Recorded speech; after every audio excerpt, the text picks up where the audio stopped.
fa'awwilhu au fawwidhu warum tanziha.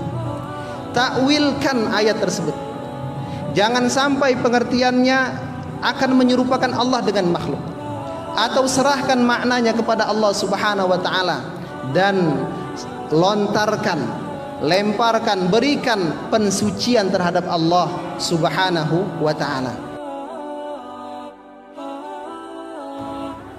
Maka Islam dalam lingkup ahli sunnah wal jamaah itu, yang pertama Islam, yang kedua iman, yang ketiga ihsan, itu semua sebenarnya satu ilmu ini harus jadi satu, tapi akhirnya Islam itu nanti kembalinya kepada kembali kepada pendapat madhab. Ihsan itu nanti ada sendiri. Maka kesimpulannya ahli sunnah wal jamaah itu, rata-rata mereka kelompok ahli sunnah wal jamaah kita ini, yaitu kalau bidang tauhid dan ilmu kalam mengikuti kepada madhab Imam Asy'ari dan Imam Maturidi.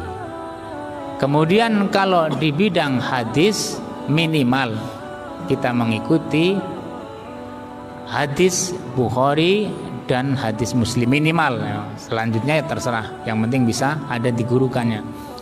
Di bidang tasawuf, akhlak, mengikuti Imam Junaid al-Baghdadi dan Imam Abi Hamid Muhammad bin Muhammad al-Ghazali.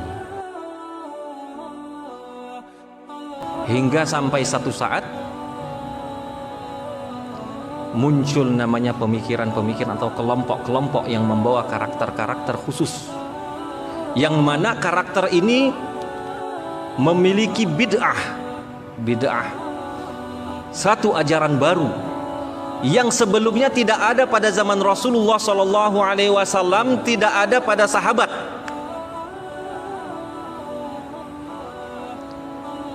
Seperti yang disampaikan oleh Ustadz Aidi tadi, baik itu dalam masalah pemahaman hukum murtakibil kabirah, yaitu pelaku dosa besar,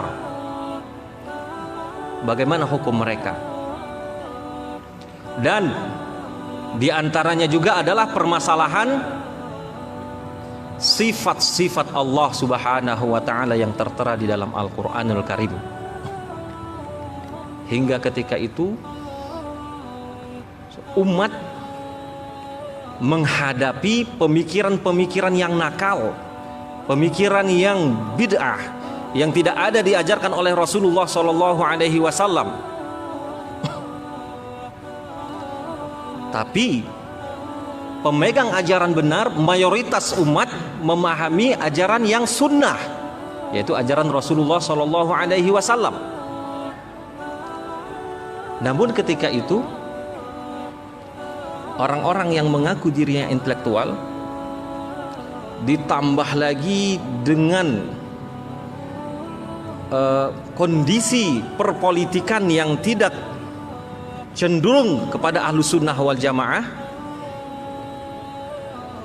hingga akhirnya pemikiran-pemikiran bid'ah pun, maksud bid'ah di sini terkhusus bid'ah di dalam akidah, yaitu hal-hal yang tidak pernah diajarkan oleh Rasulullah SAW dan sahabat, ada ketika itu muncul, dan ini harus dibersihkan.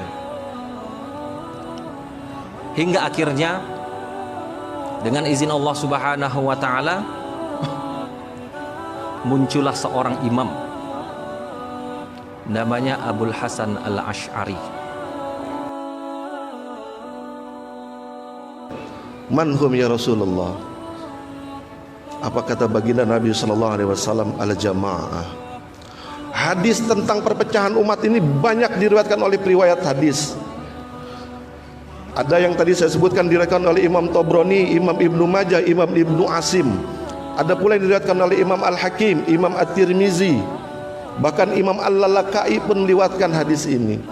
Banyak yang meriwayatkan hadis ini sehingga pantas dan layak untuk dijadikan hujah.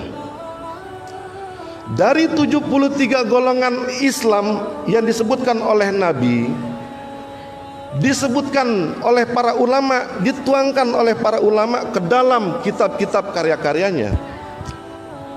Ada kitab namanya kitab Al-Mawaqif yang dikarang oleh Imam Al-Amadi. Ada kitab Bughyatul Mustarsyidin yang dikarang oleh Sayyid Abdullah Ba'alawi.